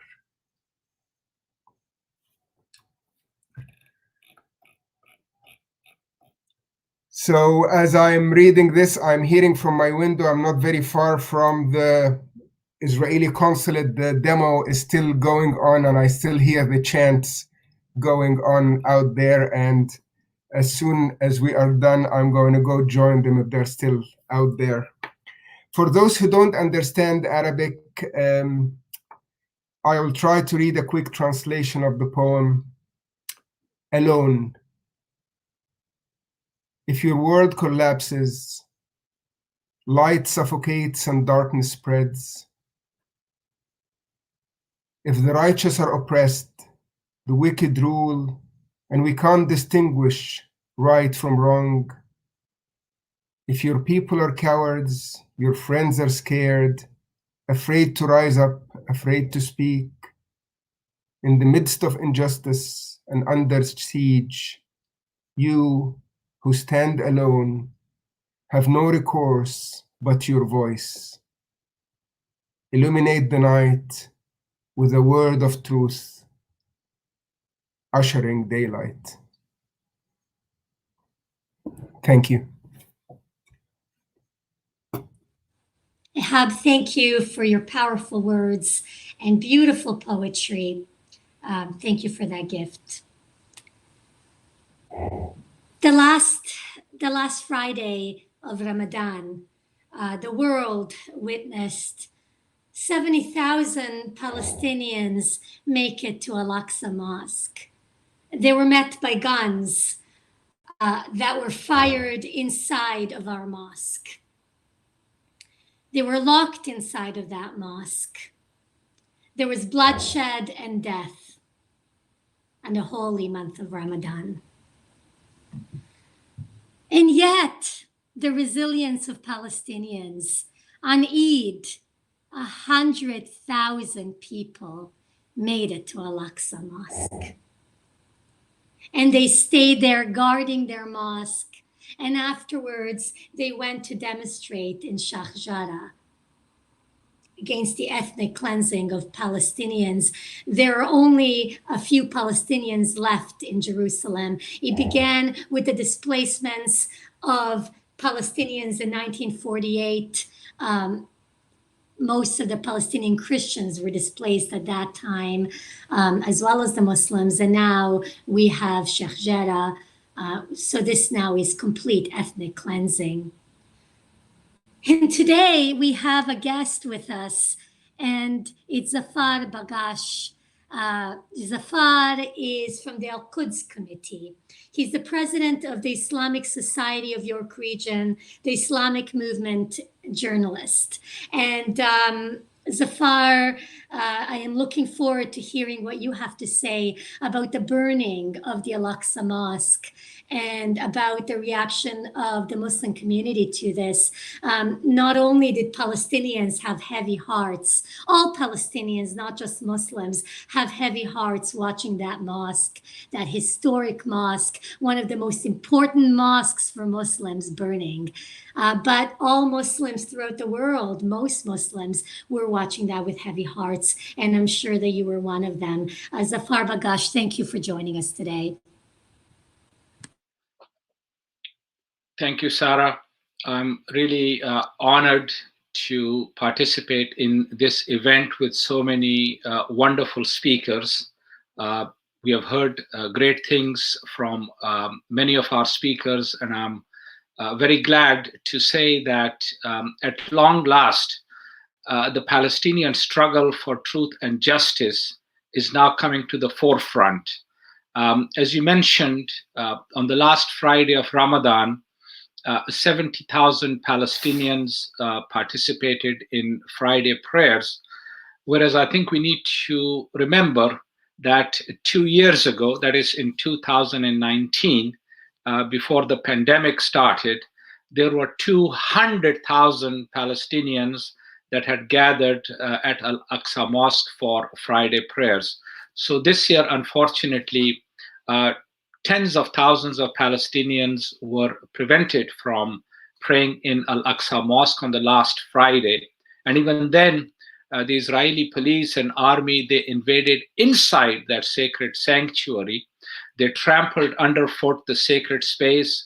They beat up people. They used tear gas shells. They used stun grenades and rubber-coated steel bullets. Something like 305 Palestinians were injured, some of them very seriously.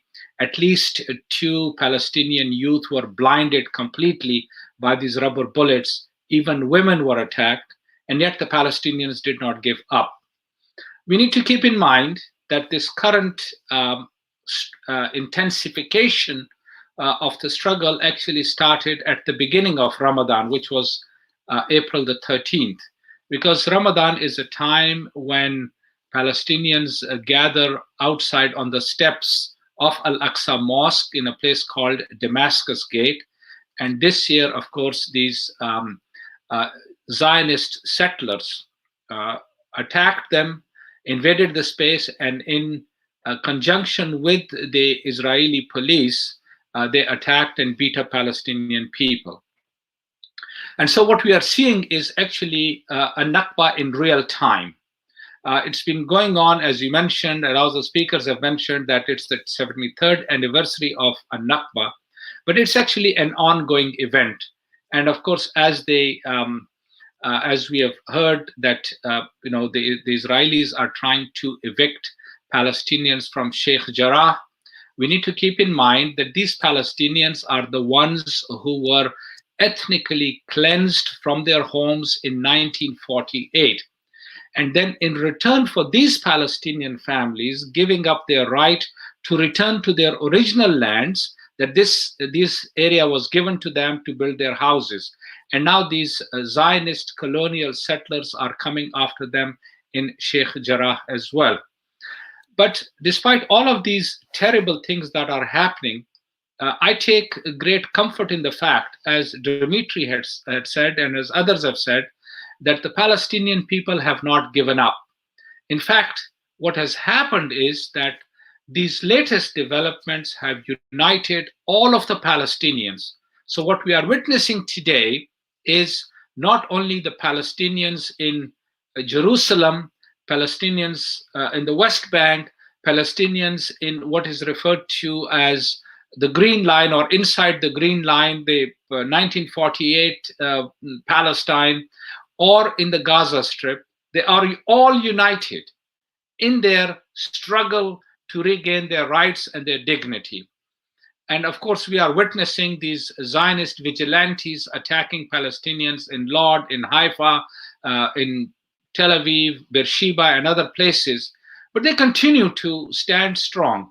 So this gives us hope that the Palestinians refuse to disappear, that the Palestinians refuse to go along the same path as regrettably the native population of North America or the native populations in Australia or New Zealand have been wiped out. The Palestinians cannot be wiped out. The Palestinians refuse to surrender. So this gives us hope.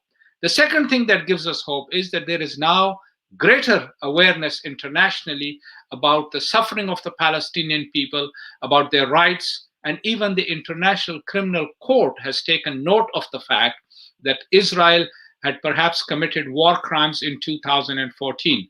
We may not see much progress from the International Criminal Court, but I think globally, the awareness that has arisen among people, whether in Canada, the United States, Europe, around the rest of the world, in Africa and Southeast Asia and West Asia, this movement is now not going to stop. So I see great hope. And in particular, I'm very grateful to our friends from the Jewish community who stand up for the rights of the Palestinian people because they see a great injustice being done to the Palestinian people. And the support that we get from our Jewish brothers and sisters is important because it actually neutralizes the vile propaganda of the Zionists that always want to use this anti-Semitic card against anybody that criticizes Israeli policies. So we see hope, and we see hope for the Palestinian people because Palestine is the issue of the world. There is no other issue more important than the struggle of the Palestinian people and their liberation. So I think we need to take hope, and we need to continue to speak out on behalf of our brothers and sisters in Palestine and continue to pressure our own government, although I don't really have much hope from the Canadian government because, as Yves Engler had pointed out, that the Canadian government has played a very dirty role right from the beginning. But at least we must continue to speak out, and we can hope that there will be others like Jagmeet Singh of the NDP who has spoken out. Dimitri of the Green Party has been a very, very strong and forceful advocate for the Palestinian cause. So it gives us hope that we can continue this struggle on our part, and we see the liberation of Palestine where a just and equitable society is established, where all of the people, whether they are Palestinian Muslims, Palestinian Christians, or Jewish people, can live as equal citizens under the law. So we look forward to that day, and we hope that that will come soon. Thank you. Assalamu alaikum wa rahmatullahi wa barakatuh. Thank you, Zafar. Thank you. And especially thank you for highlighting that Palestine is the issue of the world. Indeed, it is. Just in case some might not know, the importance of Al-Aqsa Mosque is that Al-Aqsa actually is the mosque that Muslims at the start of Islam would pray towards, not Mecca, but Al-Aqsa Mosque. And still today, when a person goes to Hajj, to Mecca, within the year after performing Hajj, they are expected to or encouraged to visit Al-Aqsa Mosque in that same year and pray in Al-Aqsa Mosque. So thank you, Zafar, for your speech. I was really curious to hear what you were going to say today, and I was looking forward to your speech in the last few days, and it was a wonderful speech. The next person we have is James Clark, and he's from Spring Magazine, which is a socialist magazine. And James, I'm so happy you're here with us today. Thank you, Sarah, for your kind words of welcome. I'm joining you in today's rally from Takaranto, which is on the traditional land of the Huron-Wendat, the Seneca, and most recently, the Mississaugas of the Credit River. I'm grateful to be able to live, work, and organize on this land, and I salute the deep bonds of solidarity between the indigenous peoples of Turtle Island and the Palestinian people in all of historic Palestine and around the world. Let me begin by thanking the organizers of today's event, the Greater Toronto BDS Committee and the Canadian BDS Coalition, and all the speakers and participants and everybody watching.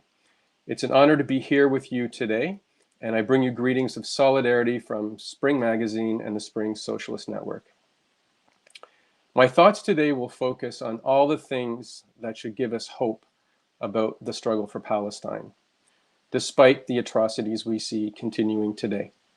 First and foremost, we draw hope and inspiration from the Palestinian people themselves, who have remained defiant for more than 7 decades in the face of the most brutal oppression, occupation, ethnic cleansing, apartheid, and war.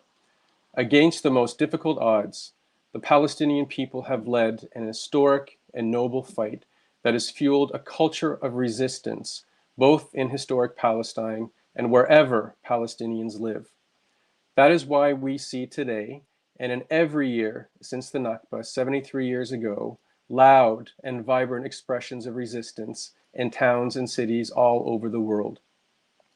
Second, we draw hope and inspiration from the movements that have swept the globe in the last year, from the movement for Black lives in the United States and Canada, to the struggle for Indigenous sovereignty in Turtle Island and globally, to the fight for decent work and paid sick days in the midst of the global pandemic, to the international movement for climate justice, and to all fights for national liberation of all oppressed peoples.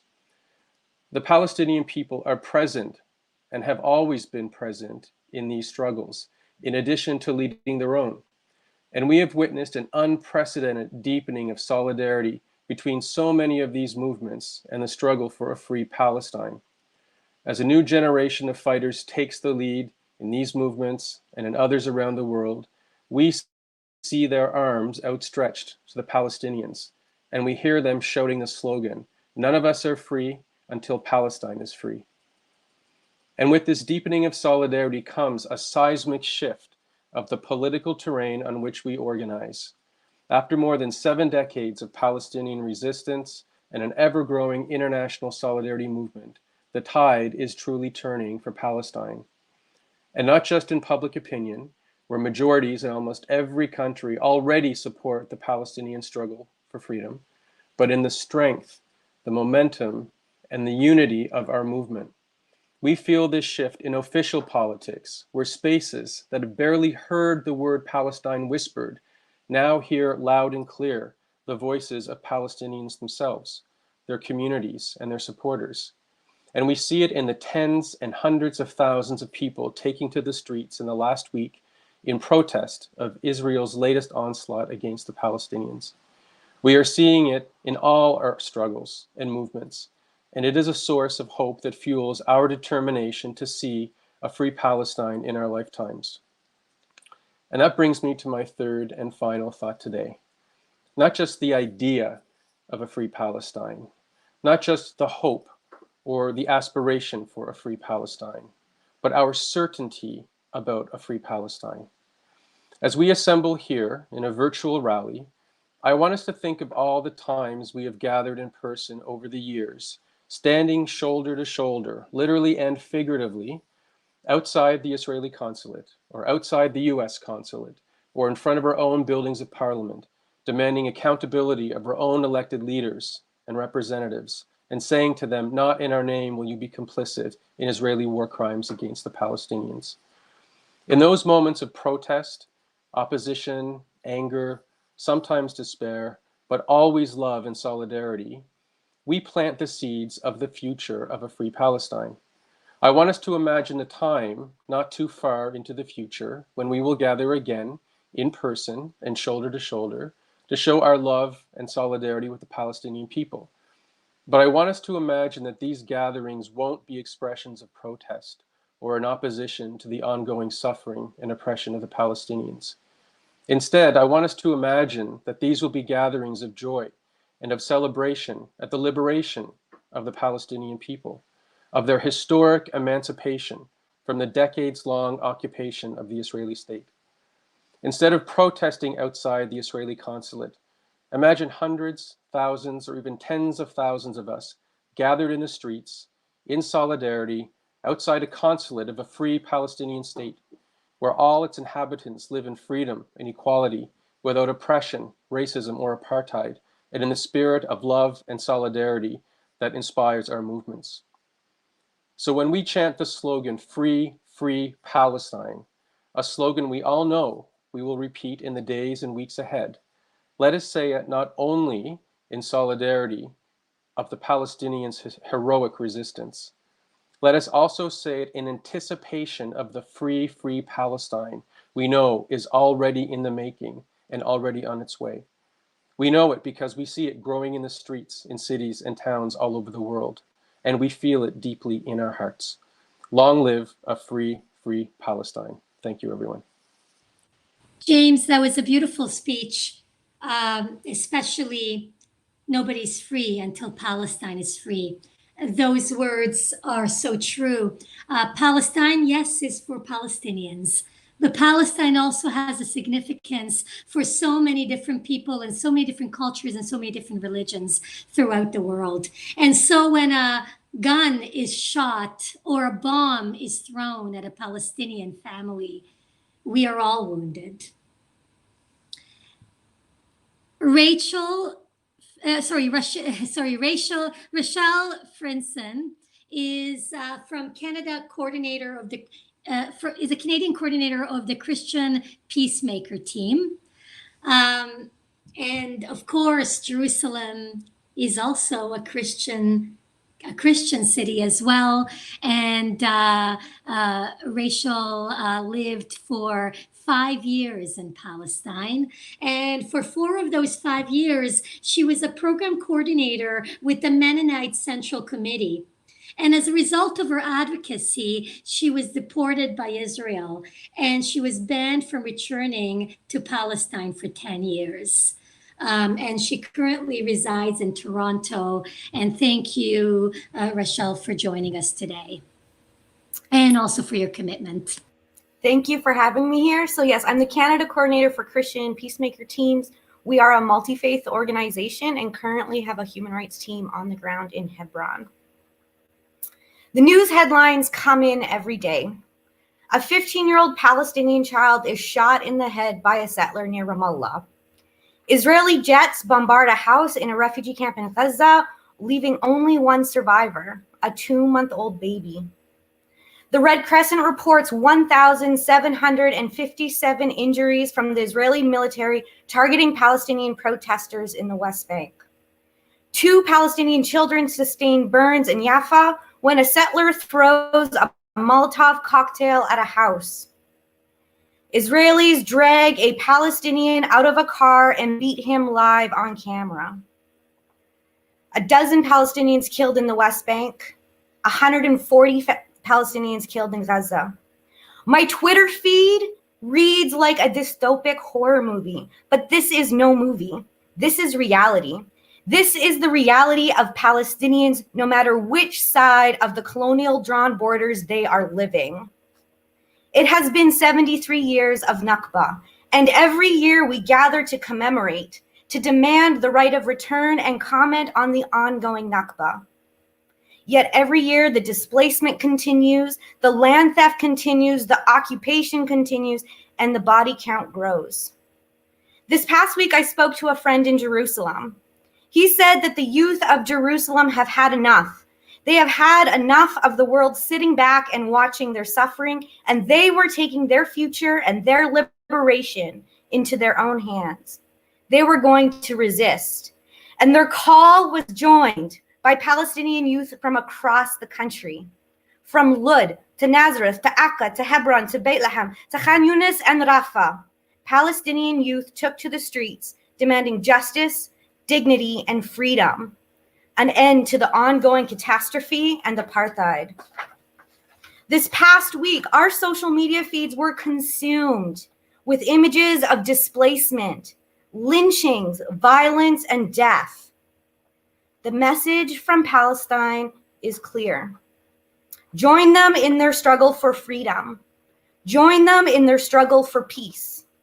Now is the time for us to take action for Palestine's liberation. With Palestinians teaching us and guiding us, it is time for us to take to the streets. It is time for us to demand sanctions. It is time for us to push ourselves to take more risks for actions of liberation and peace. As Israel continues the Nakba and the settler colonial project, as they continue to bomb Gaza, stealing land, using their courts to forcibly expel Palestinians from their homes, raiding places of worship, the Canadian government is not only complicit, they are actively supporting this violence, and this should not surprise us. We know that Canada and Israel are both settler colonial states, that while land defenders in Palestine face off with occupation forces, so do land defenders at 1492 Landback Lane and in Wet'suwet'en territory. As we say no to the land theft in Palestine, we also must say no to the land theft on Turtle Island. As we say no to the criminalization of land defenders in Palestine, we must also say no to the criminalization of land defenders on Turtle Island. So today, as we commemorate the Nakba, united we declare, we will not be silent. It is time for us to demand accountability, an end to this violence. It is time for us to take this international struggle against apartheid and make it a local one and shut down the streets that are feeding colonialism. We cannot be civilly obedient in the face of apartheid. We must rise. We must rise alongside the Palestinian youth, unafraid. Now is the time for us to demand and to build the world that we want to live in, a world without Nakba, a world without settler colonialism, and a world without apartheid. So let us rise, united for a free and liberated Palestine. Thank you.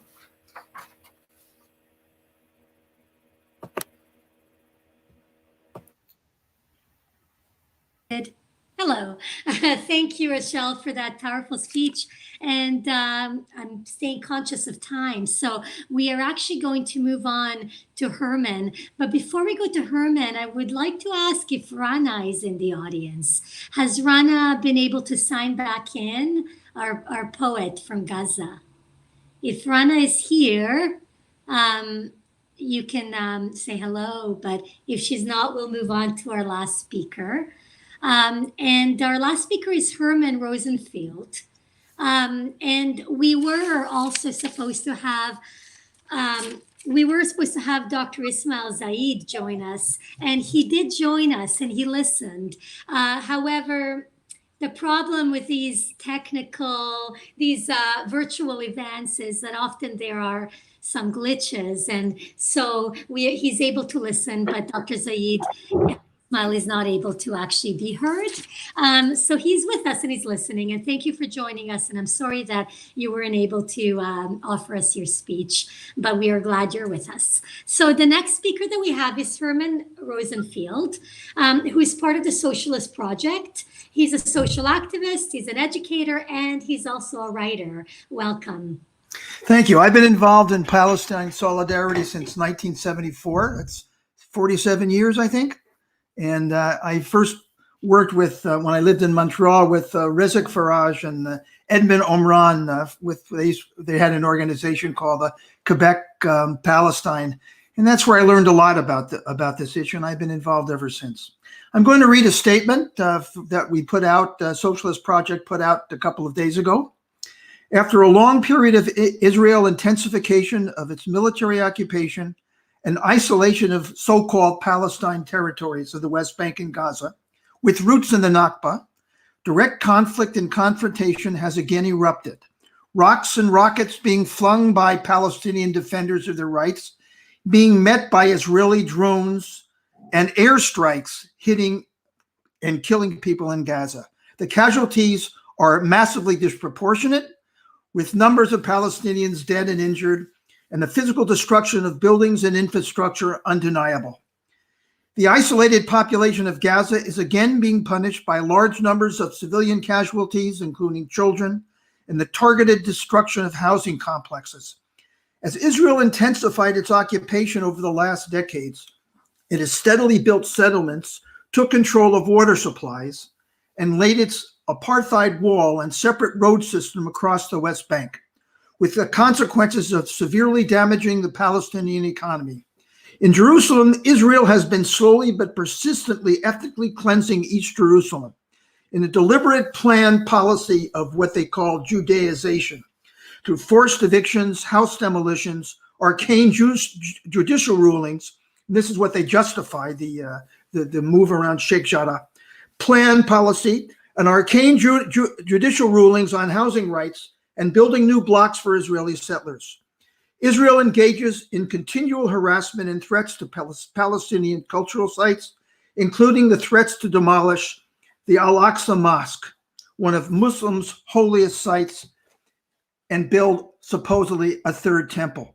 In the last weeks, court hearings on further evictions of Palestinian housing in Jerusalem were followed by annual provocative marches of Israelis through East Jerusalem, formally canceled but rerouted through the Jaffa Gate to celebrate their conquest of this part of the city in the West Bank in 1967.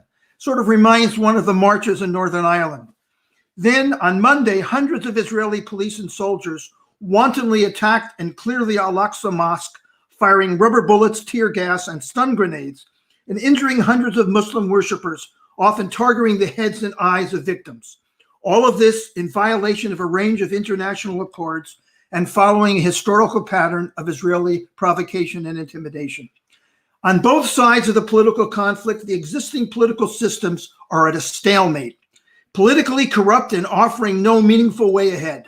Thus, the Israeli state's determination to continue its colonization process and expand its territories and pacify, disorganize, and disperse the Palestinian population.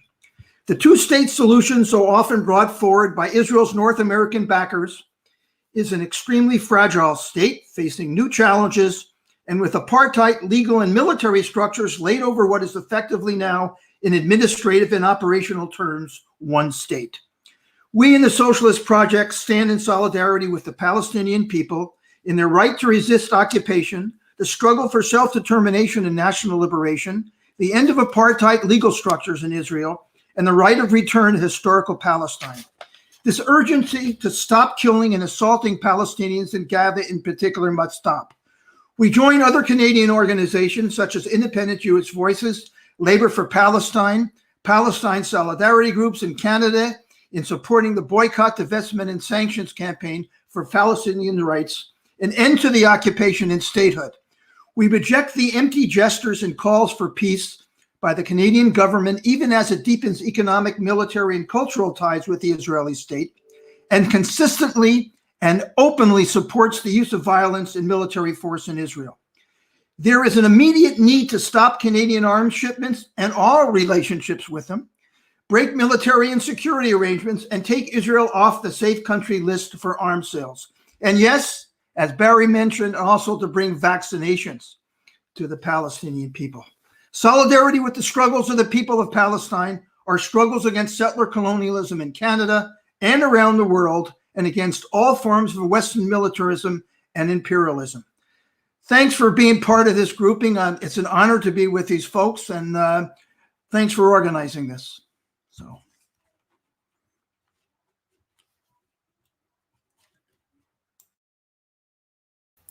Sarah, you're muted. Thank you. And I would like to thank all of our speakers who came out today. I'd like to thank Raed, Rana, even though she wasn't able to speak. Raed spoke on her behalf. Thank you, Sue, Barry, Dr. Ismail, thank you for listening. Yves, Roula, Kim, Robert, Ehab, Zafar, James, Edwin, and Rachelle, and everyone. Thank you, everyone. And before we go, thank you for sticking around. And I know we went half an hour over the time. So for those of us who are still listening to us, thank you. Before we go, I'd like to announce the demos again. It's very important that we get on the street, that our voices are heard, that we write to our MPs, that we continue with creative actions, such as what Roula is doing and what Ehab is doing, and some of our artist activists. And so these are the actions for today. We have Toronto at 7 p.m. We have Kitchener today. We have Windsor at 5:30 p.m. We have Winnipeg at 1 p.m. We have Saskatchewan at 3 p.m. We have Edmonton at 6 p.m. We have Vancouver at 2 p.m. That passed. We have Quebec City. Montreal actions have passed. We have Quebec City's action has passed. We have Halifax between 3 and 5, so get there right now, Halifax people. We have St. John's, Newfoundland. Their action is tomorrow. Tomorrow we also have Oakville, 11:30 to 2. And we have Hamilton tomorrow at 4 p.m. And so please join one of the actions. Please sign the petition that we provided for you. Write to your MPs. Be loud. And I hope I see some of you tonight in Toronto at the action. Thank you very much for joining.